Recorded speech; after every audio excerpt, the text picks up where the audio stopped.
Hello everybody, welcome back to Anglo Election Insights, where today going to have a quick look at the Kiama state by-election, which happened about a week ago. I was on holidays last week, so I didn't really get a chance to cover it.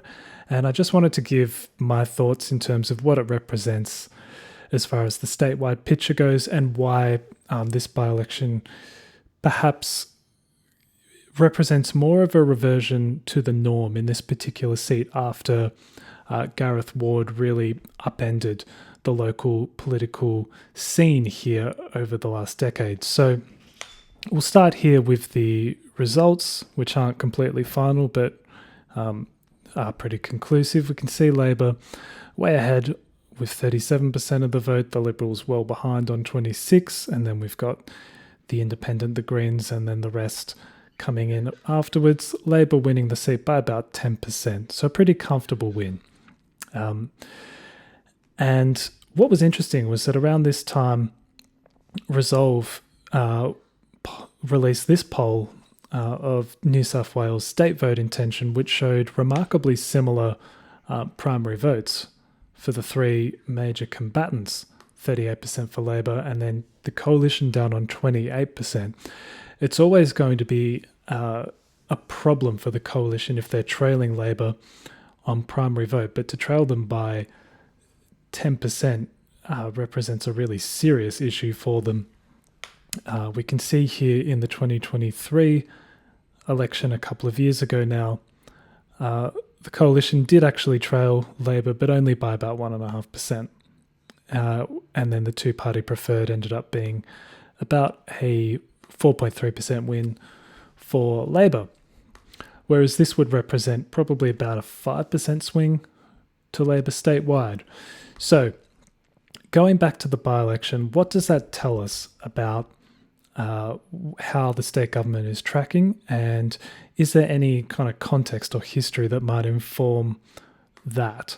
So if we look at Kiama, it was a Labor seat up until 2011, and relatively comfortably so. If we go down through some of these results, you can see all through the 80s and 90s, no matter if it was the coalition or Labor holding government, Labor always won this seat by double figures most of the time.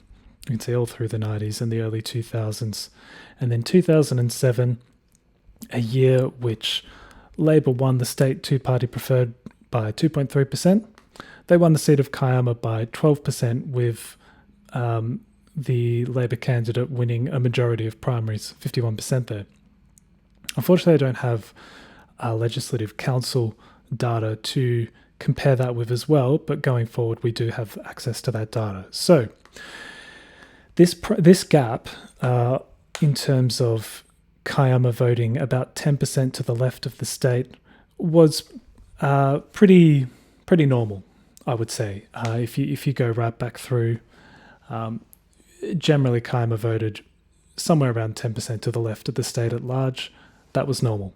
So then we get to 2011, and this is where things begin to change. Gareth Ward, who was a councillor in the local area at the time, I believe, he is the Liberal candidate.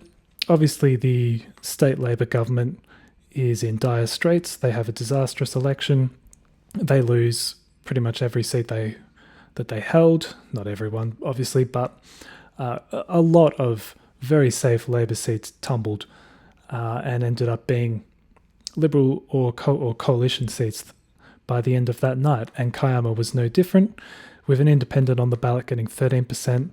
Gareth Ward gets 43% for the Liberals, and the Labor vote tumbles down to 29%. Two-party preferred is 7.5% to the Liberals, and we can see Kiama still voting significantly to the left of the state at large. Not quite 10% this time, more like 7%, but still significantly to the left. And these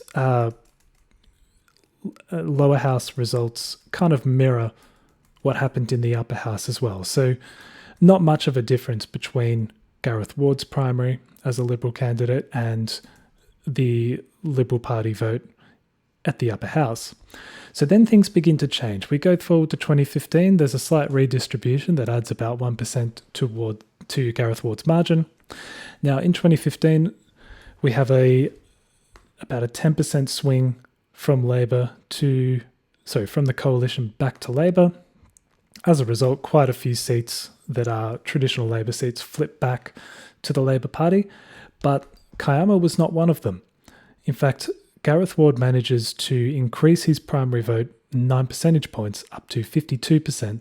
The Labor vote does rebound a little bit with no independent on the ballot, but we can see even at the Legislative Council in the upper house, the Liberal vote is still holding up.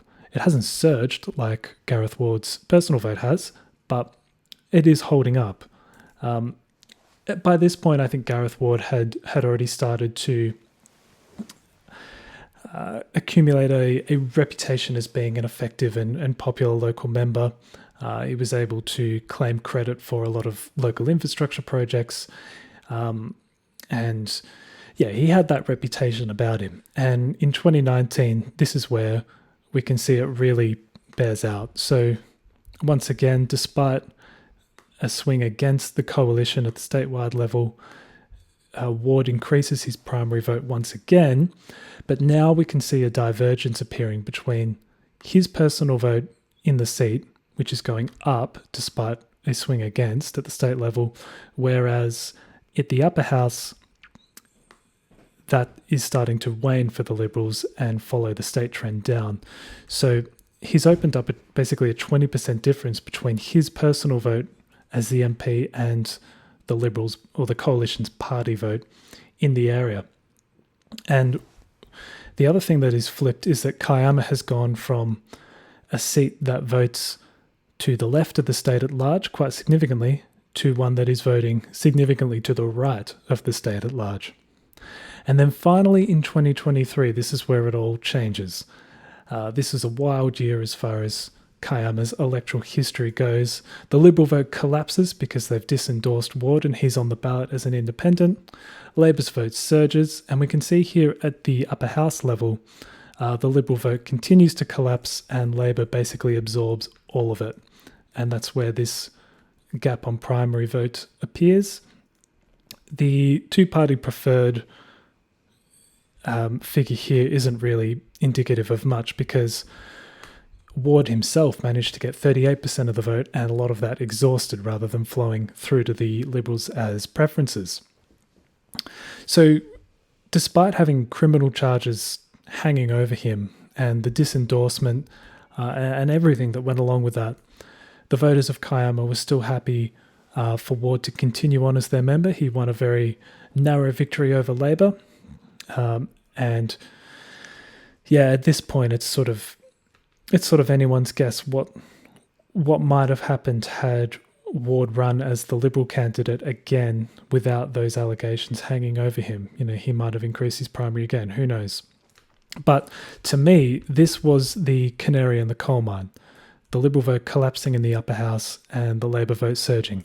These primaries look a little bit more like a typical Kiama type situation. Go back to 2007, a 20% gap on primaries. Here we've got a 14% gap, and that's with, obviously being the upper house, there's more minor parties to choose from, and some voters tend to vote, major party in the lower house, minor party in the upper house, that sort of thing. Finally, we get to 2025, Gareth Ward completely off the ballot, not influencing the result, and we get a set of primary vote numbers that feels about right to me for this seat. The Liberals 11% behind Labor, Independent taking some of the vote, Labor winning the seat comfortably by about 10%. So once again, kind of reverting back to that safe Labor status that it had before Gareth Ward was on the scene. So basically the way I see it, this by-election is old news. We already knew from this figure here, the upper house vote in 2023, that the Liberal brand was on the wane here and Labor was surging and they were the dominant party in this area. And I think the by-election basically just confirmed that for us. with Labour winning by 10%. It's not great optics for the Liberals, and it puts further pressure on Mark Speakman that they weren't able to be competitive. But the loss of Gareth Ward from the ballot, I think, was something that the Liberals just weren't going to be able to recover from. Obviously, his personal vote increasing during the years where the statewide vote for the coalition was decreasing showed that he had a personal following that was quite unique and very powerful, so much so that he could win as an unendorsed independent with criminal charges hanging over him. Whereas this kind of, I just think that is the natural voting pattern for this area, and I don't think it tells us a whole lot about the overall picture in the state.